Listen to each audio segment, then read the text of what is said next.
So the Chiefs are finally getting a key weapon back on offense that's set to make his debut against the Texans. And not only will this help them for the playoff push, but based on how the Texans defense likes to play, this should also help in this game. So I've got to talk about the reasons why this should help. Mahomes slated to play, look at key injuries, as well as key players to watch for on both sides of the ball. But first, how about those?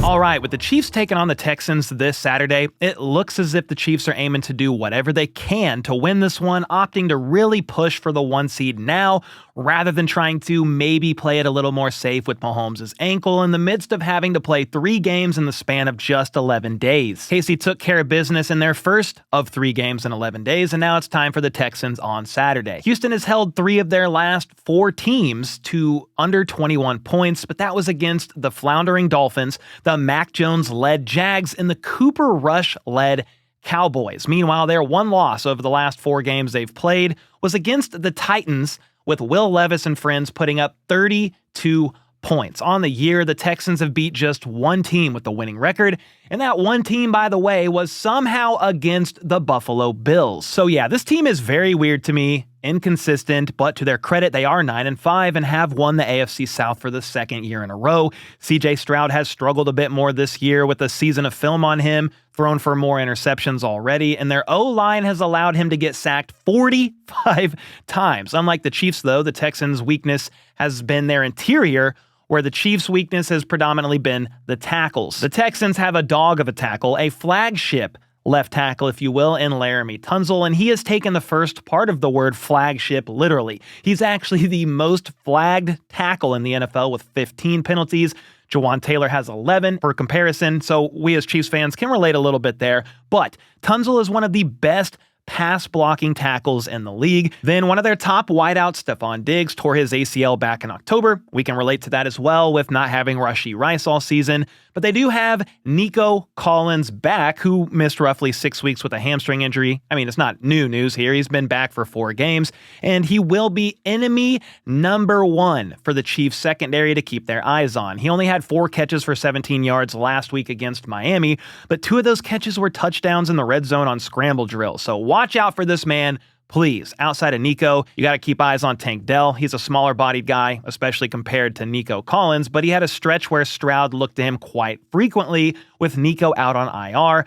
Just 3 games ago, for example, he had 3 catches for 72 yards. Meanwhile, Dalton Schultz is their top receiving tight end. He got a bit banged up last week in the Dolphins game, but he did re-enter the game, finished the game out, and isn't even on the injury report this week. And with Chamari Connor most likely out, he hasn't practiced all week. He's still working through concussion protocol. I'll be curious to see how the secondary ops in this one. Will McDuffie just follow Nico all around? Then what are you going to do as Chamari Connor's replacement? It's going to be something to watch. Then the next biggest weapon on Houston's offense by far is going to be running back Joe Mixon. He's got over 900 rushing yards and 11 touchdowns on the ground, plus another 277 yards and 1 more score in the air. The Chiefs' run defense is still great, top 5 in most categories, and 3rd in rushing yards allowed per game. So I think Mixon will be a bit stifled on the ground, forcing Stroud to throw quite a bit in this one. We'll keep an eye on him in the pass game, though, for sure, especially if you can match him up against a linebacker in coverage like Nick Bolton. Now, a key player for me to watch in this one is going to be a guy on the D-line, and that's Charles Omenihu, whose presence has clearly made them better, especially on key 3rd downs or just indefinite passing situations. That's important to note because the Texans' offense is one of the worst in the NFL on distance to go when facing 3rd down. They're facing a lot of 3rd and 7s or more, which then obviously sets up a definite pass situation, which is what Spags and company really like to do. They send the house.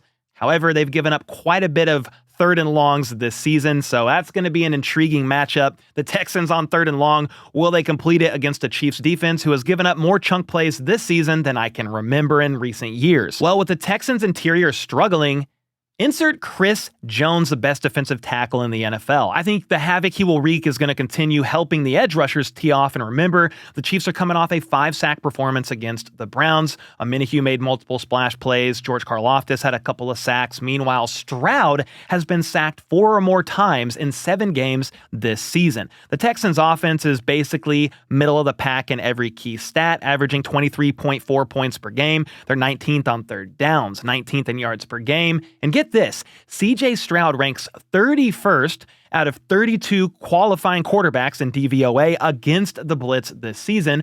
Meanwhile, the Chiefs are second in blitz percentage, only behind the Vikings, blitzing 33.4% of the time.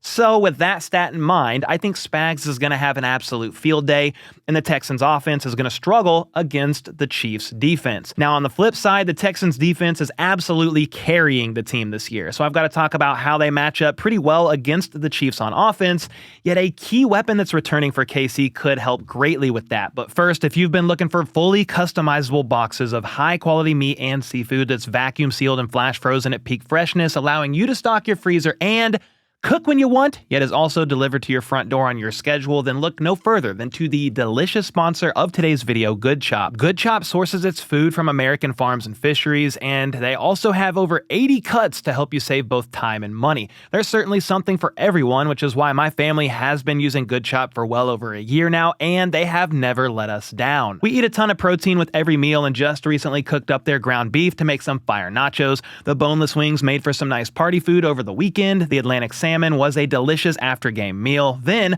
the beef ribeye steak was perfection on the grill, and as always, the thick-cut uncured bacon is a favorite for my daughters every single time. On top of that, Good Chop believes in their quality so much that they offer a 100% money-back guarantee, so either love Good Chop or get your money back. And to get your box of customized, high-quality American meat and seafood, as well as show support for the channel, go to goodchop.com/YouTube and use code HBTC130 or click the link in the description down below to get $130 off across your first 4 boxes today. Again, that's goodchop.com/YouTube and use code HBTC130 to get $130 off across your first 4 boxes. All right, yesterday I talked pretty in depth about the Texans D-line in particular, but all in all, they are a solid defense carrying the team this year, and they are going to be a problem. That's even sans one of their standout safeties, Jalen Petrie, as he is on IR with a chest injury. Then linebacker Azeez Al-Shaair.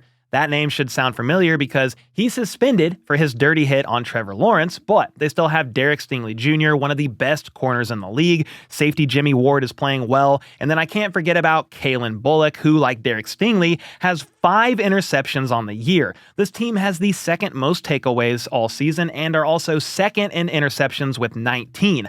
Overall, Houston's defense is the 9th best scoring defense, allowing an average of 21.4 points per game. They are 3rd in yards per play, 11th in rushing yards per play. And this is interesting, they are the 2nd best in the league at rushing touchdowns allowed per game. Then their passing defense is even better. 1st in completion percentage allowed, 6th in passing yards per game, and 3rd in yards per pass allowed. It's a lot of numbers, I know, but stick with me. They are the 4th best on third downs, yet love to play man coverage, and while they will let you run on early downs, their goal is to lock things down in passing situations. Part of this is helped by the fact that their pass rush is elite. 2nd in sacks on the year, top 10 in pressures despite blitzing less than half the teams in the league. Danielle Hunter has 12 sacks. Will Anderson Jr. has 10.5. And on top of that, according to Nate Tice, they have the #1 success rate against tight end targets, and they are 3rd in EPA per play against tight ends on passing downs. Now, one thing to note about the Texans defense is they are 28th in the league in allowing touchdowns in the red zone. They allow a touchdown 64.71% of the time inside the 20. And while the Chiefs offense has struggled with that a bit themselves, they are 26th in the NFL, scoring touchdowns in the red zone only 50.91% of the time. If the Chiefs can find a way to score 7 or 6 plus an extra point rather than 3, that's going to be a big key for the offense. Now, the Texans love man coverage, trusting their pass rush to get home and locking pass catchers down in the process. The Chiefs, meanwhile, have given up a ton of pressures this year. Their O-line has had a revolving door at the left tackle spot, and Mahomes is the most knocked down quarterback in the NFL. He's been sacked a career-high amount of times, and He's also not going to be 100% out there on his ankle. Mahomes is second in scramble yards versus man coverage, and 9 of 11 of those scrambles have gone for first downs. So I'll definitely be intrigued to see how Mahomes looks out there from a mobility standpoint. Can he scramble and take advantage of the fact of how much the Texans play man coverage? If he is potentially limited mobility-wise at times, and the Texans stay true to playing a lot of man, then this matchup could get ugly when comparing the Texans' D to the Chiefs' offense. After all, Juju and Kelsey thrive against zone, and while D-Hop can kind of do either, he's not a big separation creator against man. But that is why the return of Hollywood Brown can potentially do wonders for this offense. Jeremy Fowler of ESPN said this morning that, quote, the Chiefs plan to activate Marquise Hollywood Brown for Saturday's game against Houston, assuming everything continues trending positively this week, per sources. While Fowler is well connected, and with the way Hollywood's been trending as a full go at practice all week long, I know they are lighter practices, but still, I do think that means Hollywood Brown is playing, making his regular season debut. And while I'm not really sure how much he's going to play in his first game back after missing the entire season so far, when he's out there, he is going to help the offense. Hollywood is a guy known for winning against man coverage, and that's basically why he was brought to KC in the first place. It's been a few years, but he also had nearly 400 yards after the catch his breakout season with the Ravens. That was 2021. So you get more speed back, plus a guy that can beat man coverage, and he also has a pretty good route tree, and on top of that, it's going to create more favorable matchups for Kelsey and D-Hop, and possibly Xavier Worthy as well. After all, they've been using Worthy much more than just a deep threat guy. He led the team in targets last week, and over the last 5 games continues to average around 5 or so catches for 50-ish yards. Then he also had 3 carries for 30 yards and a touchdown last week that should have been 2 carries, because that 1 catch for 21 yards and a touchdown was a receiving touchdown, let's be honest. But regardless, they are finding more ways to get Worthy involved, and the presence of Hollywood out there is only going to help him. So this is a win-win all around for the Chiefs offense. Of course, the O-line has to hold up in order for any of this to even work, but it appears Joe Thuney will kick out to the left tackle spot again, with Mike Caliendo filling in at left guard, while DJ Humphries continues to heal up. He hasn't practiced all week, so really doubt he plays, and that will have the best 5 out there on the field as things look right now. Joe Thuney, Mike Caliendo, Creed Humphrey, Trey Smith, and Jawan Taylor. So I do anticipate a lot of quick passes to help keep the pass rush a bit more honest. You will run the ball. We'll look for a nice 1-2 punch with Pacheco and Kareem Hunt. And then, again, in these passing situations, Hollywood is a dependable guy for that. With this being Hollywood's first game back, who knows how many snaps he actually plays, but just put him out there on key downs, definite passing down situations on 3rd and whatever in the red zone, and let this man work. I would be fine with having him out there at times even as a speedy decoy where you never even plan to target him, because remember, the injury he's coming back from is that sternoclavicular dislocation that needed to be surgically fixed, and that means his lower body is fine, so he can run around as much as needs be in theory. This is also why I believe the Chiefs' plan is to go all in to get this 1 seed. Mahomes is playing. Hollywood is also slated to play. Joe Thuney's back at left tackle, presumably, and if the Chiefs win Saturday and on Christmas, the 1 seed is theirs. The 1 seed could even be the Chiefs as soon as this weekend if they win Saturday and the Bills somehow lose to the dysfunctional Patriots on Sunday, but I highly doubt that happens. Either way, if the Chiefs get the 1 seed after beating the Texans, then the Steelers, they then get 10 days rest until the Week 18 matchup against Denver on January 5th, where you could potentially rest key starters altogether. Maybe you play a little bit, but they could rest most of the game if needed. They would then have 2 weeks off, with the divisional round not happening until January 18th or January 19th. And that's the most ideal situation, and why I believe the Chiefs, who are now favored by like 3.5 points with Mahomes looking to start, will indeed win this game at Arrowhead. First off, they have home field advantage. Yes, the Texans defense is basically elite, but the Chiefs defense is going to tee off against the Texans offense, taking advantage of that weakened interior O-line and the fact that Stroud has struggled mightily against the Blitz. Chris Jones, Karlaftis, and Minihue, they're going to have a day. The run game of a not 100% Joe Mixon will be limited, and if Nico Collins is at the very least slowed down, just slow him down. You're not going to be able to stop him completely, but if they can just slow him down, that is a Chiefs W. I'm rolling with the Chiefs winning this one 20-17 in another down-to-the-wire nail-biter. But make sure to let me know your thoughts on a score prediction and how you think this game could play out. And before I get out of here, I do want to glance at the final injury report for this game. All right, so from the Chiefs side, there's not a lot of surprises here. Chamari Connor and DJ Humphries did not practice all week, and they have been ruled out. Andy Reid did say there was a chance for both of these guys to play against the Steelers on Christmas, but we shall see. That's next game. We'll worry about that later.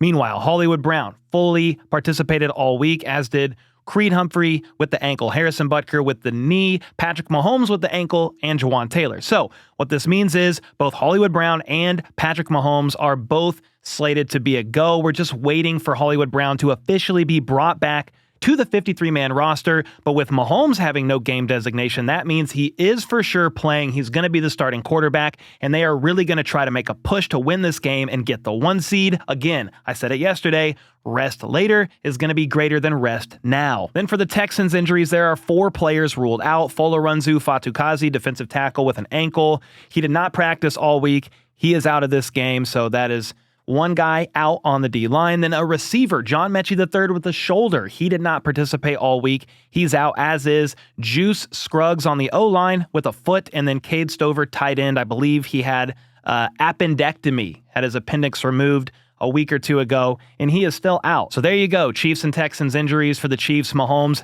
definitely playing, looked pretty good on his ankle all week at practice. Then Hollywood Brown is not officially back yet, but is slated to return and make his debut. And I cannot wait. Let me know your thoughts on all that in the comments down below. And until next time, let's go.